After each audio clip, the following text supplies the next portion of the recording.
పునరుద్ధాన దినమందు దేవుని సన్నిధానమునకు చేరి వచ్చిన ప్రభు ప్రియులైన మీ అందరికీ మన రక్షకుడును ప్రియ ప్రభు అయిన యేసు వారి నామములో వందనాలను తెలియజేస్తున్నాను. దేవుడు ఆశ్చర్యకరుడు, తన కృపలో మనను బలపరిచి భద్రపరుస్తున్నటువంటి వాడు.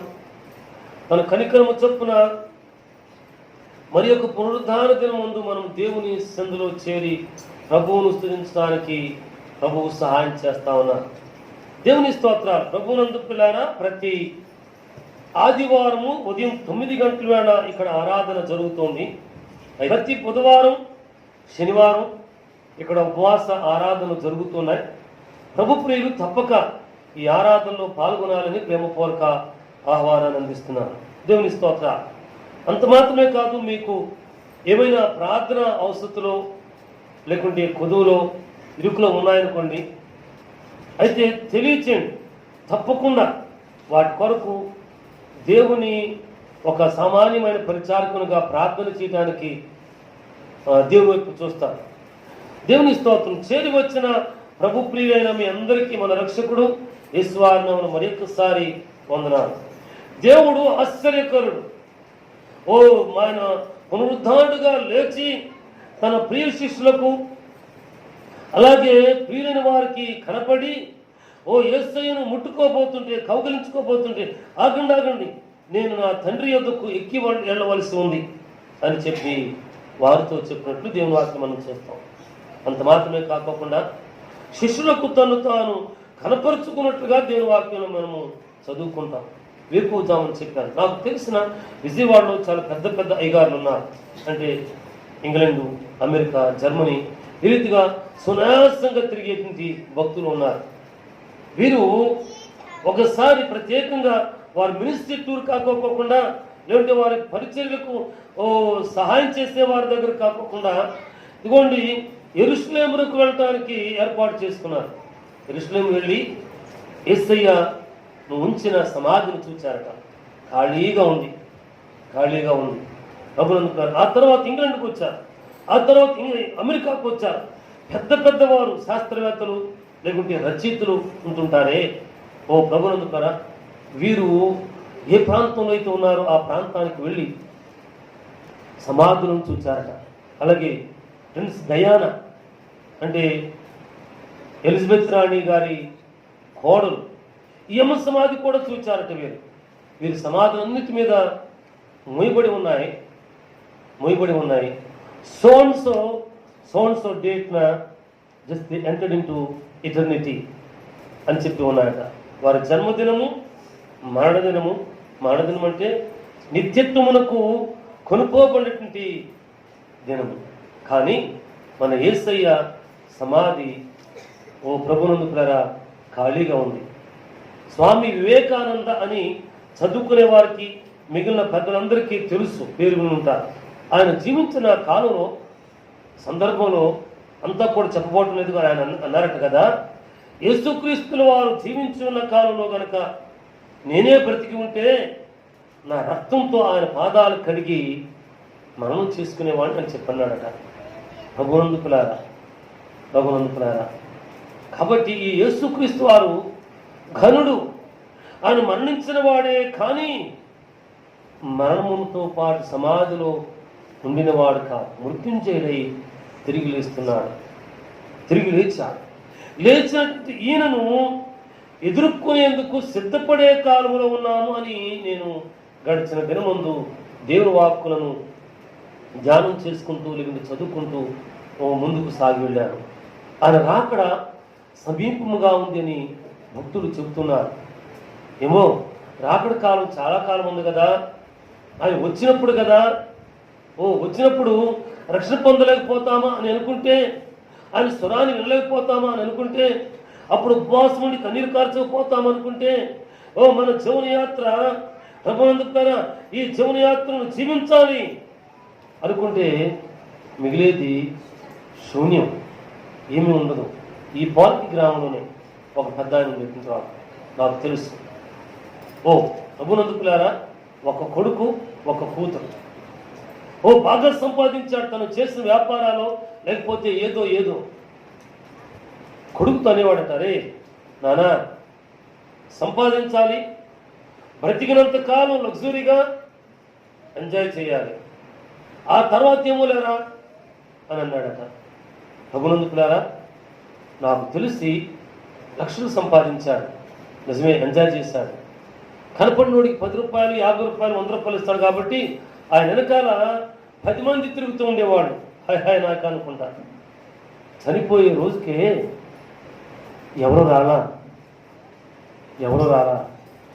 ప్రభునందుకులారా, ఆఖరకు భార్య బ్రతికినంత కాలం అడుగుతుండేది, అయ్యా పోరింకులో పుట్టావు పెరిగావు, నీ పిల్లలు కూడా పోరింకులో పుట్టారు పెరిగారు, ఒక్క కొంప సంపాదించి పెట్టు. వాడికి మాట, ఆ తల్లి చెప్పిన మాటకి అభ్యంతర పడబోకండి. ప్రభునందుకులారా, వాడుకో ఇల్లు, ఒక ఇల్లు సంపాదించి పెట్టు, నువ్వు ఉన్నా ఊడిపోయినా ఆ ఇంట్లో మేము పడి ఉంటాం అని చెప్పి అడిగేదట. అయితే నీకెందుకు, నేను తెలుసుకుంటే రేకుల షెడ్ ఎందుకు, డాబానే కట్టిస్తాను నీకోసం అన్నాడట. అంటూ అంటూ అంటూ అంటూ ఆఖరికి అట్లా దాటి వెళ్ళిపోయాడు. ఇప్పటికి సొంత ఇల్లు లేదు. దేవుని ప్రియులారా, అభ్యంతర పడవద్దని సవినయంగా మనం చేస్తున్నాను. తనకు ఉన్న అలవాటు లేని అలవాట్లో వాటి గురించి నేను మాట్లాడబోతున్నా. జీవితం అనేది ఈ జీవిత కాలంలో ఉన్నంత వరకు అనుభవించి సంతోషించి ఉల్లసించడం మాత్రమే కాదు, రక్షకుడిని యేసుక్రీస్తు వారే రాజులకు రాజుగా, ప్రభువులకు ప్రభువుగా, తీర్పు తీర్చేవానిగా రాబోతున్నాడు.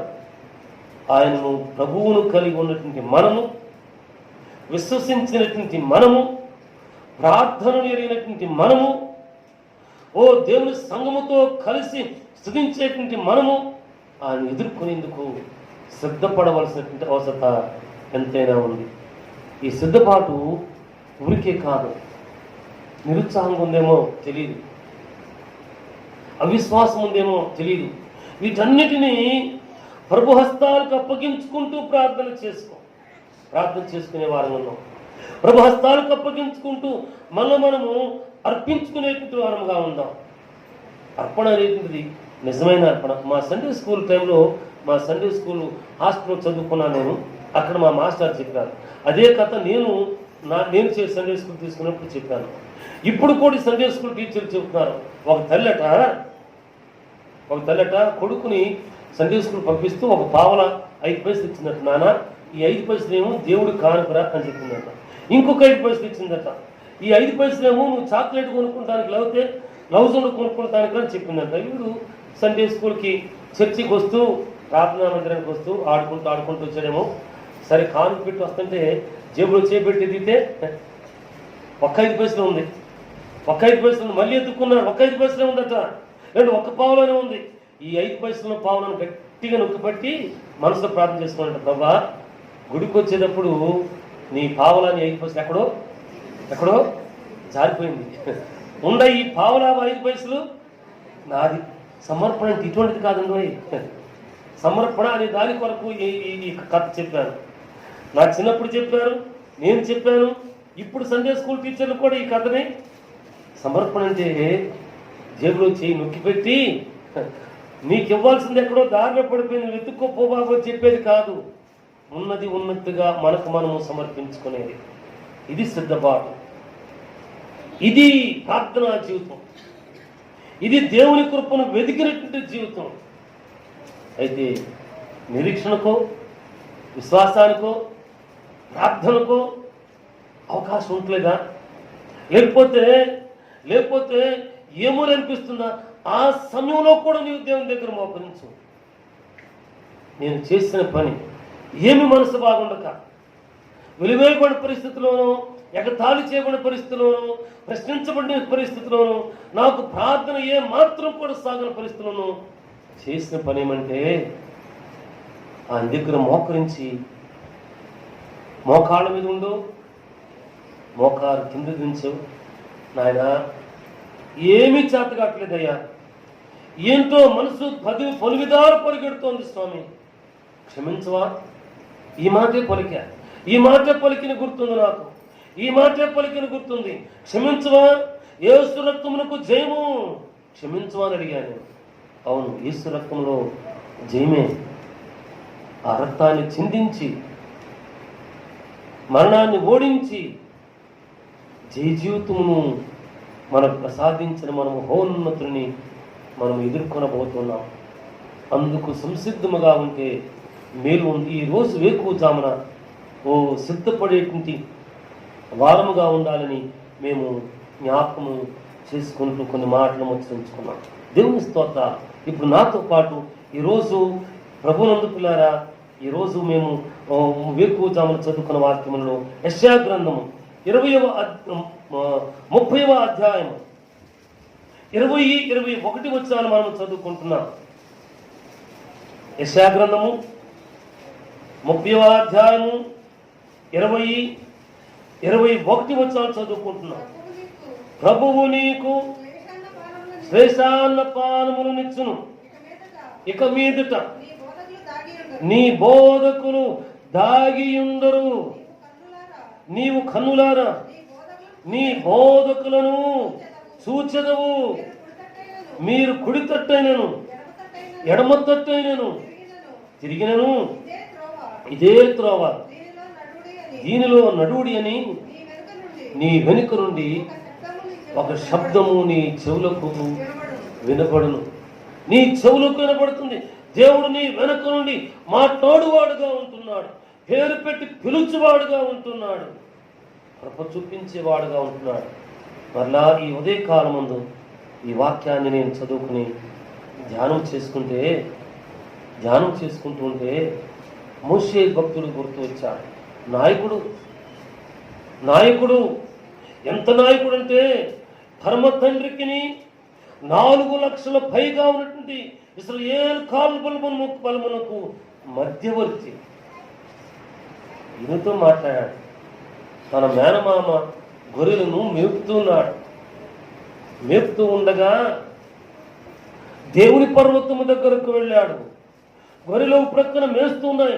ఒక నీడను చూచుకుని ఒక రాయిని చూచుకుని కూర్చుని ఉండవచ్చుగాక. తను చూస్తున్నంత దూరంలో పద మండుతూ ఉంది. ఇదేదో విచిత్రం చూడాలని చెప్పి ముందుకు సాగి వెళ్తుంటే పేరు పెట్టి పిలిచాడు. ఏమని? మోషే, మోషే, నీవు నిలుచున్న స్థలము పరిశుద్ధ స్థలము. నీ చేతులు నీ పాదము నుండి పాదరక్షలను విడవమన్నా. ఇక్కడ అంటున్నాడు కదా, నీకు అన్నీ దొరుకుతాయి, అన్నీ ఉన్నాయి మనకు. అయితే కుడి తట్టు కానీ ఎడమ తట్టు కానీ తిరగబోకు. అయితే నా తోటి ప్రియ భక్తులైన మీ అందరితో కూడా తండ్రులు, తల్లులు, తమ్ముళ్ళు, చెల్లెళ్ళు, కుమారులు ఉన్నారు. చేసే పనిలోనో వేసే అడుగులోనో దేవుని అడిగి ముందుకు సాగి వెళ్తున్నావా? అందుకే మాట చెప్తాం, నీవే పని చేయబోతున్నావో ఆ పనికి ఆ అడుగులకు ఎడమ తట్టైనా కుడి తట్టైనా తిరగబోకు. నీ ఆధారం, నీ నిరీక్షణ, నీ చూపు ఎవరి మీద ఉండాలి అంటే దేవుని మీద మాత్రమే. సిద్ధపడేటువంటి సమయం ఇది, ఎదురు చూచేటువంటి సమయం ఇది. ఈ సమయంలో దేవుని మీద మాత్రమే నీ యొక్క మనస్సు, నీ చూపు ఉండాలి. అందుకే మీరు కుడి తట్టైనను ఎడమ తట్టైనను తిరిగినను వెనక నుండి స్వరమట, పరమ తండ్రట, ఇదే త్రోవ, నడువు అని వెనక నుండి ఒక శబ్దం వినపడుతుంట, ఒక స్వరం వినపడుతుందట. అయ్యా, నేను వెళితే నాకు వినపడటం లేదుగా అని అంటే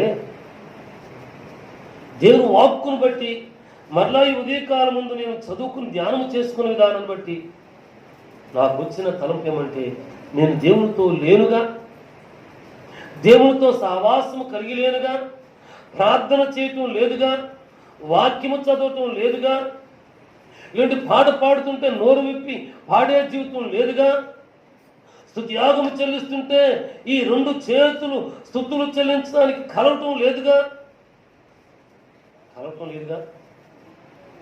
కాబట్టి నీకు దేవుని స్వరం ఎక్కడ వినపడుతుంది? దేవుడు నీ వెనకాల ఎక్కడ ఉంటాడు?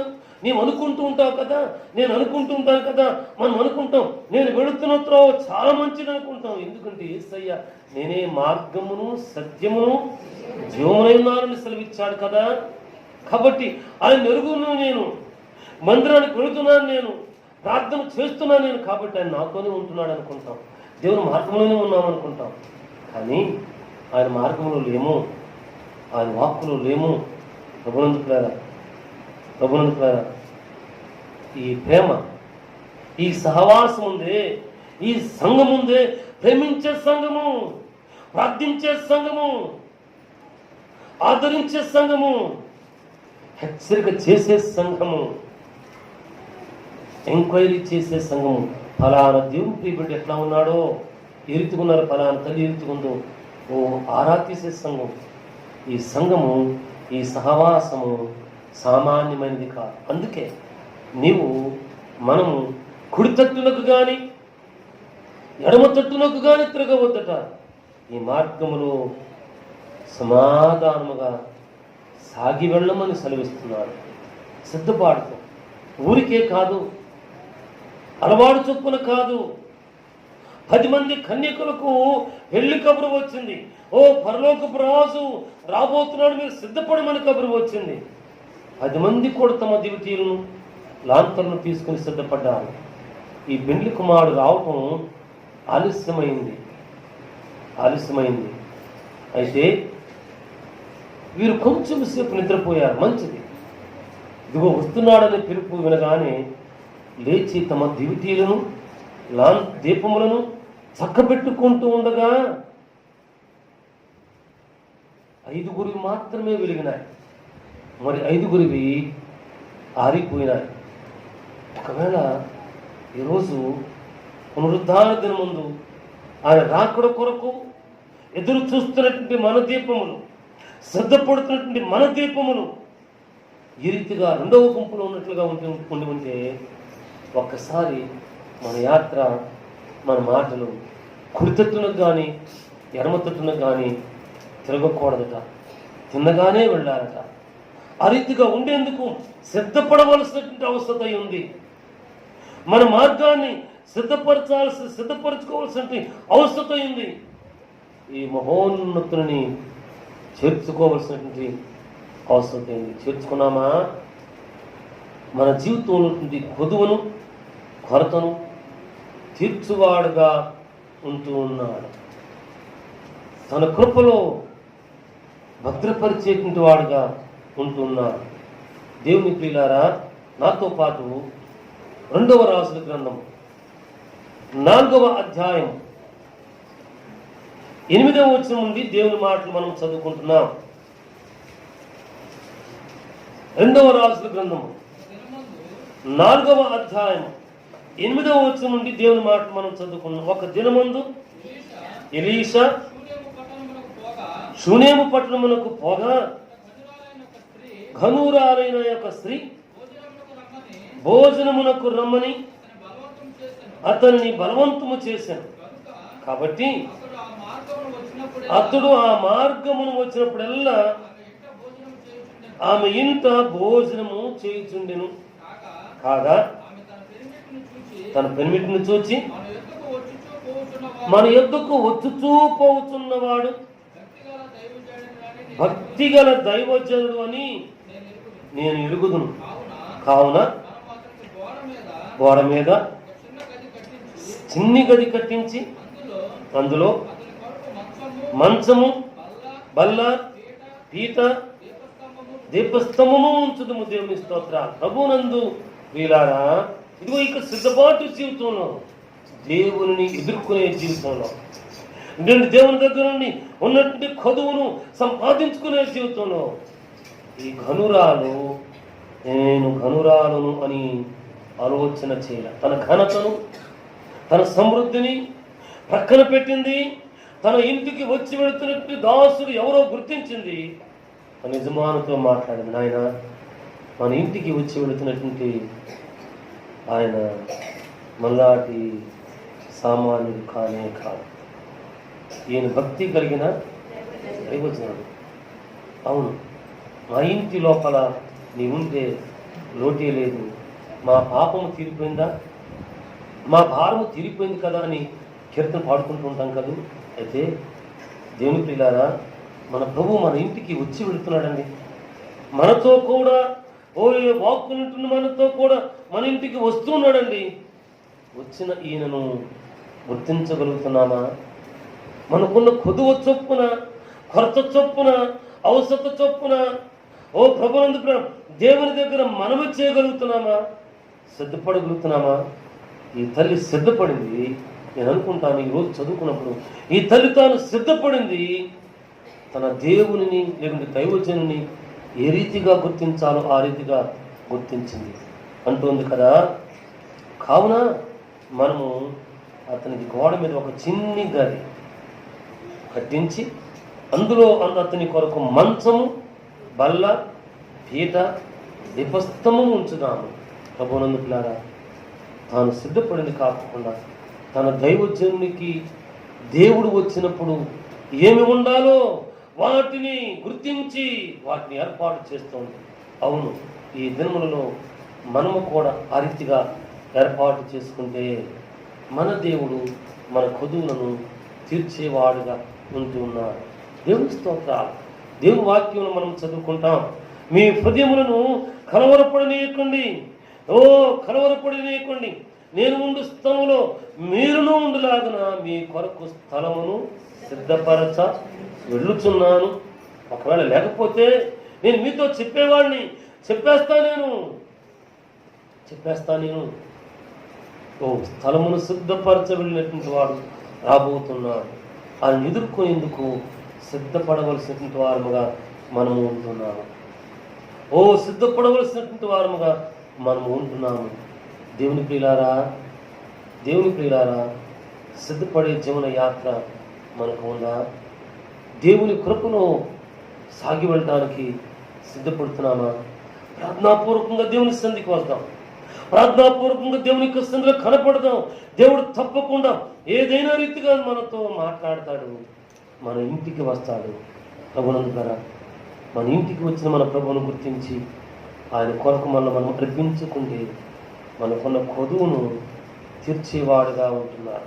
అవును, ఈ దినముందు మన కుటుంబంలో ఉన్న కొదువులన్నిటినీ కూడా తీర్చడానికి దేవుడు ఈ తల్లి, ఈ ఘనురాలు, ఈ సునేమిరాలు ఏమీ చెప్పలా, కావలసిన ఏర్పాటును చేసి సిద్ధపరచుకుంది. అమ్మా, మా ఎడల ఎంత భయభక్తులు చూపిస్తున్నావు, ఏం కావాలో అబ్బా అన్నీ ఉన్నాయండి అయ్యా. పరిచారకుడు చెప్పాడు, అయ్యా అన్నీ ఉన్నాయిలే, కానీ మన గర్భమున కొదువు ఒకటి ఉందయ్యా. భక్తుడు సెలవివ్వగా దేవుడు ఆ సెలవును అంగీకరించి నెరవేర్చాడు. హల్లెలూయా. అవును, ఈ దినములలో సిద్ధపడుచున్నాం మనం, ప్రార్థన చేస్తున్నటువంటి మనం, మన దేవుని మన ఇంటికి తీసుకువెళుతున్నటువంటి మనవి చేద్దాం.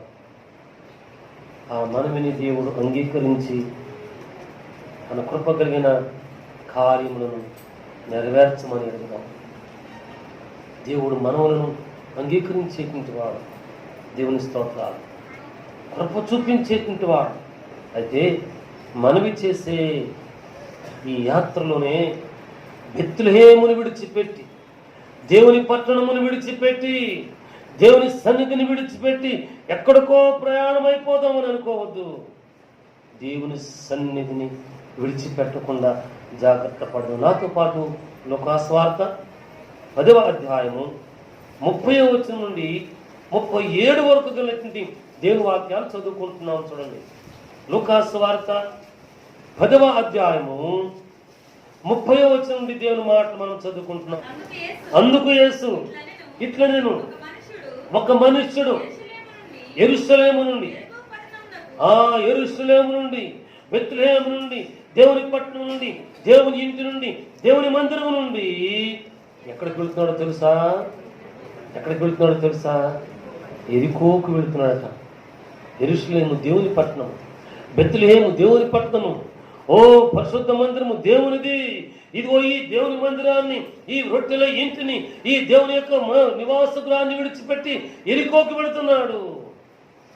ఎరికో అవిధేయతల చేత, దేవుని విశ్వాసమునకు వ్యతిరేకుల చేత నింపబడినట్టు పట్టణము. ఆ పట్టణానికి ఏమవుతున్నాడట? దిగి వెళుతున్నాడు. ఎరికో దేవుని పట్టణం ఎక్కడ ఉంది? నా ఆకాశము నా సింహాసనము, భూమి నా పాదపీఠమని ప్రభు వారు సెలవించారు. ఆ సింహాసన స్థానాన్ని విడిచి దిగి వెళుతున్నాడట. అయితే వెళుతున్నటువంటి ఈయన ఎవరికి దొరికాడో తెలుసిన? దొంగల చేతిలో దొరికాడట. దేవుని ప్రియులారా, సిద్ధపడుతున్న పరిశుద్ధ జనాంగమా, నా తోటి తమ్ముళ్ళు, కుమారులు, కుమార్తెలారా, దేవుని సింహాసనం అనబడే బెత్లెహేమును రొట్టెల ఇంటిని, దేవుని సింహాసనం అనబడేటిని దేవుని పట్టణము యెరూషలేమును విడిచి ఎరికోకు దిగిపోవద్దు, వెళ్ళొద్దు. ఆ మార్గం మనది కానే కాదు. ఆ మార్గం మనది కాదు. ఆ పట్టణం మనది కాదు. దేవుడు వాగ్దానం చేసి ఇచ్చిన పట్టణాన్ని విడిచి ఎక్కడికి వెళ్ళొద్దు. దేవుని సన్నిధిని, దినక్రొత్త గ్రంథం అనబడి ఈ గ్రంథాన్ని విడిచిపెట్టి వెళ్ళొద్దు. విడిచిపెట్టి వెళ్ళొద్దు. నువ్వు బయటకు వచ్చావా? దేవుని సన్నిధికి వస్తున్నావా? కుటుంబ ఆరాధనకు వస్తున్నావా? నీ చేతిలో ఇదిగో ఈ దినక్రొత్త గ్రంథం ఉండాలి, కానీ మరి ఒకటి కాదు. నీ వెనకాల మరి ఇక్కడ మోసుకుని రావాల్సినంత అవసరం కూడా లేనే లేదు. మహా ఉంటే ఒక 50 గ్రాములు, ఒక 1/2 కిలో ఉంటుంది, అంత కూడా ఉంటుందో లేదు. నువ్వు దేవుని సందుకు వచ్చేటప్పుడు నీ బైబిల్ ఇంకొకరు మోసుకుని రావటం ఏంటో. ఓ ఈ మనుషుడు దేవుని పట్టణాన్ని విడిచి ఎరికోకు దిగి వెళుతున్నాడట. దొంగలకు దొరికాడు. ఓ బాగా కొట్టారు. ప్రభునందుకులారా కొట్టారు, దోచుకున్నారు, విడిచిపెట్టి వెళ్ళిపోయారు. ప్రభునందుకులారా, అయితే ఒక లేవీయుడు వచ్చాడట. లేవీ వంశస్థుడు, దేవుని ఆరాధన చేసేవాడు. ప్రభునందుకు చూచి ప్రక్కనుండి సాగి వెళ్ళిపోయాడు. తర్వాత యాజకుడు వచ్చాడు, ఆయన్ను కూడా చూచాడు, సాగి వెళ్ళిపోయాడు. అనంతరము సమరయుడు వచ్చాడు. చూచి జాలిపడి దగ్గరకు వెళ్ళి గాయములు కట్టి తనను తీసుకుని ఒక పూట కోళ్ళ వాళ్ళ ఇంటికి వెళ్ళి పరామర్శించమని చెప్పి కొన్ని దినారములు పిచ్చి, నాయన ఇంతకంటే నువ్వు ఎక్కువగా ఏమైనా ఖర్చు పెడితే నేను మరలా వస్తాను, తిరిగి చెల్లిస్తానన్నాడు. అవును కదా? హల్లెలూయా. మన ప్రభువే మనను సంఘం అనబడేటువంటి ఈ ఇంటిలో ఉంచాడు. ఏం చేస్తున్నాడంటే ఇక్కడ జాగ్రత్తగా ఉండమన్నాడు. ఆయన ఇచ్చిన దానికంటే ఇంకా ఏమైనా చేస్తే ఆయన తిరిగి చెల్లించడానికి ఇంటిని అక్కడ పరమను సిద్ధపరుస్తున్నాడు. మరి నువ్వేమి సిద్ధపరుస్తున్నావో, నీవేమి చేస్తున్నావో, నీవు ఏ రీతిగా పరిచయ ధర్మంలోనో లేకుంటే దేవుని సందులోనో ఉన్నావో ఒక్కసారి ఆలోచించే. ఈ సమరయుడు ఈ బలహీనుని యొక్క గాయములు కట్టాడు, సత్రమును తీసుకుని వెళ్ళాడు, ఉంచాడు. జాగ్రత్తగా చూడయ్యా అంటే, నేను ఈరోజు ఈ వాక్కులు ధ్యానం చేసుకుంటూ ఆయన ఇంటిలో, ఆయన మందిరంలో, ఆయన సంఘంలో మనం జాగ్రత్తగా ఉండవలసిన వారంగా ఉన్నామన్నమాట. ఎంత జాగ్రత్తగా ఉండగలిగితే అంత జాగ్రత్త ఉంటే ఆయన తిరిగి వచ్చినప్పుడు మన కొరకు సిద్ధపరిచిన బహుమానమును ఆయన తీసుకుని వచ్చేటువంటి వాడు. ఒట్టి చేతులతో రాడు. ప్రభునందుకులారా, మన బంధువులు ఇంటికి వెళ్తాం, ఏం చేస్తామండి? ఒట్టి చేతులు వెళ్తామా? తల్లులు బాగా చెప్పాలి. ఎవరు వచ్చేటప్పుడు ఏదైనా తెస్తే ఏం చేస్తారండి? వాళ్ళు వచ్చేటప్పుడు ఫలానా తెచ్చారు కదూ, మనం ఇది దానికంటే కొంచెం ఎక్కువది తీసుకెళ్ళాలట. ఈ పరమరక్షకుడు వస్తుంటే, రాబోతుంటే మనం సిద్ధపాటు జీవితంలో ఉన్నాం, ఎదుర్కొనే జీవితంలో ఉన్నామని చెప్పుకున్నాం కదా. మరి ఆయన ఇంకెంత ఉన్నతమైన బహుమానం తెస్తాడో కదా. అయితే ఆ ఉన్నత బహుమానం సంపాదించుకునేందుకు మనం ఎల్లప్పుడూ సిద్ధపడే జీవితంలో మనం ఉంటే మేలు ఉంది. అంటే ఒక్కొక్క కృపను, ఒక్కొక్క ఆశీర్వాదాన్ని మనం సమకూర్చుకుంటున్నామన్నమాట. ఈ దేవుడు లేకోకుండా, ఈ మహోన్నతులు లేకుండా నీవెంతను సంపాదించుగాక అదట చిల్లి సంచిలో వేయబడినటువంటి నాణ్యమట ఉండదు. అది ఇటు నుంచి వేస్తే కింద నుంచి వెళ్ళిపోద్ది. జాగ్రత్త, నీ దగ్గర చిల్లి సంచి ఉండకూడదు, చిల్లులు పడిన హృదయం ఉండకూడదు, చిల్లులు పడిన మనస్సు ఉండకూడదు, రెండు తలంపులు ఉండకూడదు. మనం చదువుకున్న మూలవాక్యంలో ప్రభునందుకున్న నీవు కుడి తట్టైనా ఎడమ తట్టైనా తిరగవద్దు. ఒకవేళ తిరిగావా వెనక నుండి ఇదే త్రవ, దీనిలో నీవు సాగి వెళ్ళు అని చెప్తున్నారట. అవును, ప్రభునందుకులారా, కనురాలైన సునేమిరాలు సిద్ధపడింది, తన పెద్దను దైవజను పిలిచింది, చేర్చుకుంది, ఆయనకు కూడా కావాల్సిన సిద్ధపరిచింది, మనకున్న కొదువ తీర్చబడింది. దేవుని స్తోత్రాలు.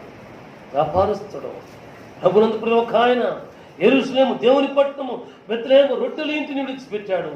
యెరికోకు దేవుని జనాంగమునకు, దేవునికి వ్యతిరేకమైన వారి పట్టణమునకు వెళుతున్నాడు. దొంగల చేతిలో చిక్కాడు, అన్ని పోగొట్టుకున్నాడు. లేవీయుడు, యాజకుడు, ప్రార్థన చేసేవారు మనబడేవారు వచ్చి చూచి వెళ్ళిపోయారు. పరామర్శించలా సమరయుడు, యూదునికి దేవుని సంతానములకు సంబంధం లేని వాడు వచ్చి పరామర్శించాడు. ఆయన అంటున్నాడు కదా, ఇంకా ఏమైనా ఖర్చు పెడుతున్నారు వచ్చి. ఈయన మంచి సమరయుడు. ఈ సమరయుడే మన రక్షకుడైన యేసుక్రీస్తు వారు.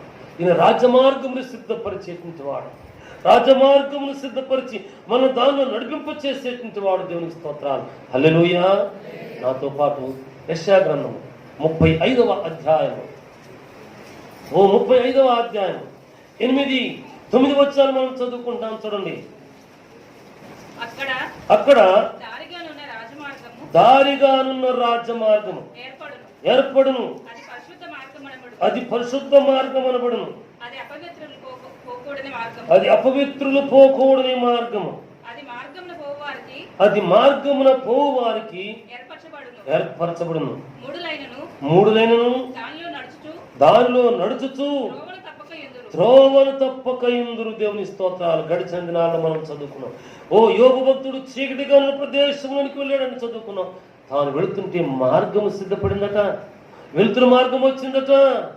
అవును, దేవుని సంతానం మనల్ని చూస్తే చీకటి పారిపోవాలి కానీ, అవిధేయత పారిపోవాలి కానీ, అవిశ్వాసం పారిపోవాలి కానీ, అపనంద పారిపోవాలి కానీ, అది మనలోనికి ప్రవేశించడానికి వీలు లేదు. అక్కడ దారిగానున్న రాజమార్గము ఏర్పడును, అది పరిశుద్ధ మార్గం అనబడును. అవును, ఈ పరిశుద్ధ మార్గంలో మనం సాగి వెళుతూ ఉండాలా, సాగి వెళుతూ ఉండాలా. ఓ వెళ్ళేటువంటి మనం మన ప్రభు రాకడ ఎప్పుడో గమనిస్తూ సాగి వెళుతూ ఉండాలా. అది అపవిత్రులు పోకూడని మార్గం అని అంటే ఇక్కడ కొంచెం సేపు గడిచిన దినాల్లోనూ ఈరోజు ఉదయం కూడా ఆలోచన చేసుకున్నాను. అపవిత్రులు పోకూడని మార్గం అంటే మనం వెళుతున్న మార్గంలో మన మిత్రుడు కావచ్చు, సహవాసకుడు కావచ్చు, ఓ ఇంకొకరు కావచ్చు, మన విశ్వాసమును దొంగిలించేవారు ఉండకూడదు. ఆ రీతిగా సిద్ధపడి వెళ్ళాలన్నమాట, ఆ రీతిగా సిద్ధపడి వెళ్ళాలి అన్నమాట. ఇది వెళుతూ ఉంటుంటాం. అయితే మన విశ్వాసాన్ని, మన ప్రార్థనను, మన నిరీక్షణను చెరిపేటువంటి వారు మన మార్గంలో ఉండకూడదు అన్నమాట. ఈ రీతిగా నేను ఈరోజు ఈ వాక్కులు ధ్యానం చేసుకుంటూ నేను ఆలోచన చేసుకుంటాను. ప్రభావ నేర్పించాను. అది అపవిత్రులు పోకూడని మార్గము. అటువంటి వారు మన జీవితంలో ఉండకూడదు. దేవుని కృపలో సాగి వెళ్ళాలి. దేవుని స్తోత్రాలు. అయితే 3 లైనను దానిలో నడుచుతూ త్రోవ తప్పక ఇందురు అంటే వస్తారు. సంఘము చేసే ప్రార్థన, నీవు నేను చెప్పేటువంటి సాక్ష్యాన్ని బట్టి, సిద్ధపడిన జీవితాన్ని బట్టి, మన జీవితం బట్టి వారు మారిపోతారు అన్నమాట. 3 లైనను దానిలో నడుచుతూ త్రోవ తప్ప, ఈ మార్గం బాగుంది కాదు అని చెప్పి సత్యములోనికి వస్తారన్నమాట. అవును, మన యాత్ర ఇతరులను సత్యములోనికి నడిపించేదిగా ఉంటే నడిపించేదిగా అంటే మేలు ఉంది. ఇది రాజమార్గము, ఇది దేవుని మార్గము. ఈ దేవుని మార్గములో శోధన లేదు, వేదన లేదు, కీడు లేదు, అపాయం లేదు. దేవుని యొక్క స్తుతియాగము మాత్రమే ఉంది. దేవునికి స్తుతి చెల్లిస్తూ ప్రత్యక్షుడైన పునరుద్ధారుడైన ఓ యేసును కలిగి ఉంటూ దేవుని కృపను ఆయన వైపు మాత్రమే చూద్దాం. దేవుడు మనను విమోచించిన వాడుగా నడిపిస్తాడు. అది విమోచించిన వాడే, విమోచింపబడిన జనాంగమే మనము, విమోచింపబడిన జనాంగమే. తర్వాత వచ్చిన చూద్దాం, చూడండి 9వ వచనము. అక్కడ సింహం ఉండదు, క్రూర జంతువులు దాన్ని ఎక్కవు, అవి అక్కడ కనబడవు. విమోచింపబడిన వారే అక్కడ నడుచుదురు. యెహోవా విమోచించిన వారు పాటలు పాడుచు తిరిగి సియోనుకు వస్తారు. హల్లెలూయా. ప్రభునందు పిల్లారా, ప్రభునందు పిల్లారా, విమోచింపబడిన వారే తిరిగి వస్తారు. ఇక్కడ ఒక సజీవ సాక్ష్యాన్ని మీతో మీ మధ్య ఉంచను ఉంది. చాలా సంవత్సరాలు నేను పుట్టి ఉండకపోవచ్చు కాక విజయవాడ ప్రజాశక్తి నగర్లో బందెల రాజరత్నం గారిని గురువు మహానుభావుడు ఉండేవారు. నేను చూడలేదు ఆయన్ని. ప్రభునందు పిల్లారా, నేను చూడలేదు. గిరిపురంలో ఒక మంచి పోలీస్ ఆఫీసరు ఎవరో ఉన్నత ఉద్యోగిస్తున్నారు. ఆయన భార్య ప్రభువుని కలిగి ఉంది, ప్రభువుని కలిగి ఉంది. ఈ తల్లి ఎప్పుడూ యేసయ్య గురించి చెబుతుండేటుండదట. ఏమని సాక్ష్యం చెబుతుండేది. సరే రేపు ఖచ్చితంగా ప్రార్థనకు వస్తా మీతో పాటు అని బయలుదేరేవాడు. బయలుదేరి ఆ కస్తూరిబాయి పేట గిరిపురం వచ్చిన తర్వాత ఇది తూర్పుకు వస్తేనేమో గాస్పుల్ హాల్ దేవుని మందిరం, చిన్నగా పడమరకు వెళ్తేనేమో రైల్వే క్లబ్ అంటే ఇప్పుడు అర్థం క్లబ్లు ఏముంటాయో తెలుసు కదా, క్లబ్కి వెళ్ళి అక్కడికి వచ్చి ఈ రోజుకు నువ్వు వెళ్ళు రేపు వస్తా అని చెప్పి ఏమో తూర్పుకి మందిరానికి వచ్చేది. పడమరకి ఏమి రైల్వే క్లబ్కి వెళ్ళి ప్యాకాటో తాగడాటో ఏదో ప్యాకెట్ ఆటో ఏదో ఆడుకునేవాడు. కోటాలు జరుగుతున్నాయి. ప్రభునందు పిల్లారా, విశ్వాసుల కోటాలో లేకుంటే ఏదో జరుగుతుంటే విశ్వాసుల కోటాలు అనుకుంటాను. పెద్దలు చెప్పగా విన్న సజీవ సాక్ష్యం ఇది నిజం. ప్రభునందు పిల్లారా, అయితే ఈయనకి నేను వస్తాలే పదని చెప్పి వెళ్ళాడు. నువ్వు రమ్మంది కదా, ఏమోలే ఇది ఆఖరి రోజు ఉంది వెళదామని చెప్పి వచ్చి వెనకాల కూర్చున్నాడట. ఈ అమ్మ వచ్చింది. బందెల రాజరత్నం గారు దేవుని సేవకులు గురువులు వాక్యం అందించారు. వాక్యం అందిస్తూ మొదలు పెడితే దేవుడిచ్చిన మాటలన్నీ కూడా అందించేశాడు. ఆమె అన్నారు ప్రార్థన చేసుకుంటూ వస్తారు కదా, వెనకాల కూర్చున్న ఆయన కర్రీ నా బ్రతుకంతా జీవితం అంతా చెప్పేసింది, ఎంతమందిలో జుట్టు పట్టుకుని ఎరక్కొట్టేయాలని చెప్పి చాలా వేడిగా ముందుకు వస్తున్నాడు. ఈయన ఏం అయ్యగారి దగ్గరకు సమీపానికి వచ్చినమ్మ అట్లా తిరిగి చూస్తే ఎందుకు చూసిందో అప్రయత్నంగా చూసేసరికి అల్లంత దూరంలో పడుతున్నాడు. అరే మీరు కూడా వచ్చారండి, రండి అని పలికిందట. దైవ సేవకులు బందెల రాజరత్నం గారు, అయ్యా మా ఇంటి దేవుడు అండి మా వారు, అట్లాగయ్యా మంచిది ప్రార్థన చేస్తాను కళ్ళు మూసుకొని అన్నాడట. అప్రయత్నంగా ఈయన కూడా కళ్ళు మూసుకోవాల్సి వచ్చింది. కళ్ళు మూసుకున్నాడు. బందెల రాజరత్నం గారు కనీరిక వేదంతో ప్రార్థన చేశాడు. అక్కడే పశ్చాత్తాపడి తన పాప జీవితం కొరకు పశ్చాత్తాపడి అవధేతులన్నీ కూడా ఒప్పుకున్నాడు, రక్షణ సంపాదించుకున్నాడు. తర్వాత కాలంలో దేవుని ప్రియబిడ్డగా ఒక మంచి సాక్షిగా సాగి వెళ్ళాడు. హల్లెలూయా. ఎందుకు జ్ఞాపకం వచ్చిందంటే విమోచింపబడిన వారే అక్కడ ఉంటారు. దేవుని ప్రియులారా, మనమందరం కూడా విమోచింపబడిన వారు కాదు. మన జీవన యాత్రలో కూడా మన కుటుంబంలో కూడా ప్రార్థన అంటేనో, ఆట అంటేనో, బైబిల్ పట్టుకుంటుంటేనో, దేవుని సన్నిధికి రావటం అంటేనో, లేదంటే దేవుని గురించిన మాట పలకటం అంటేనో ఇబ్బందిగా ఉంటుంటే వారు మన ఇంట్లో ఉన్నారు కాదు. ఇక్కడ విమోచించిన వారే ఉంటారు కదా. మనం విమోచింపబడిన వారు మన ఇంట్లో ఇంకా విమోచింపబడకుండా ఉన్న వారి కొరకు దేవుని వైపు మనం చూద్దాం. అవును, వారికి కోపమే రావచ్చు, క్రోధమే రావచ్చు. ఎప్పుడు ప్రార్థనలేనా, ఎప్పుడు స్తుతి మాటలేనా, ఎప్పుడు కానుకలేనా, ఎప్పుడు రాకడేనా, ఆయన ఎప్పుడు వస్తాడో తెలియదు కదా అనుకుంటూ ఉండవచ్చు. కానీ విమోచించిన వారిని అక్కడ చేరాము. విమోచించిన వారు ఏమి చేస్తున్నామంటే, యెహోవా విమోచించిన వారు పాటలు పాడుచు తిరిగి సియోనుకు సియోను పురానికి వెళ్ళాల్సిన వారు మనం. ఊరికే ఉండొద్దు, ఆషామాషిగా ఉండొద్దు, ఊరికే ఆటకాయతనంగా ఉండొద్దు, ఏదో వచ్చాం కదా వెళ్ళాం కదా అన్నట్టుగా ఉండొద్దు.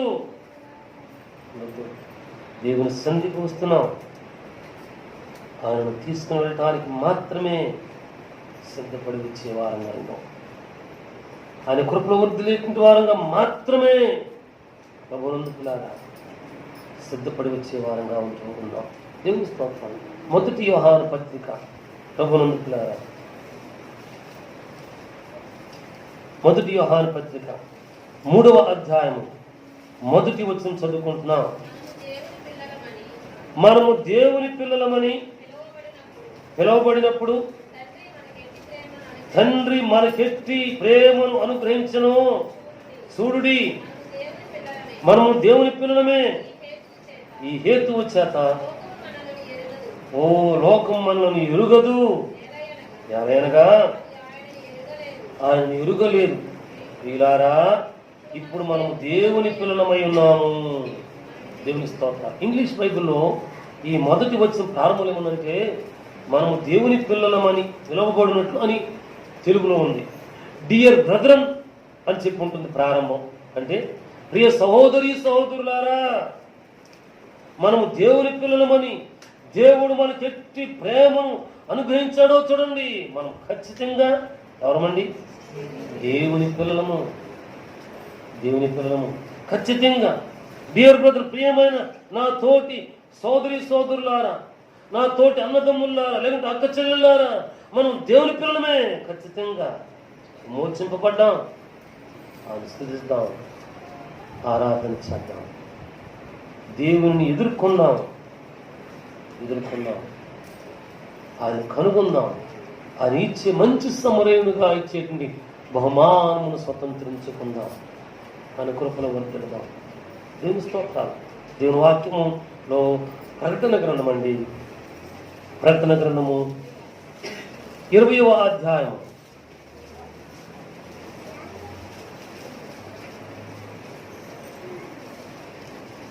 20వ అధ్యాయం 6వ వచనం చదువుతున్నాం.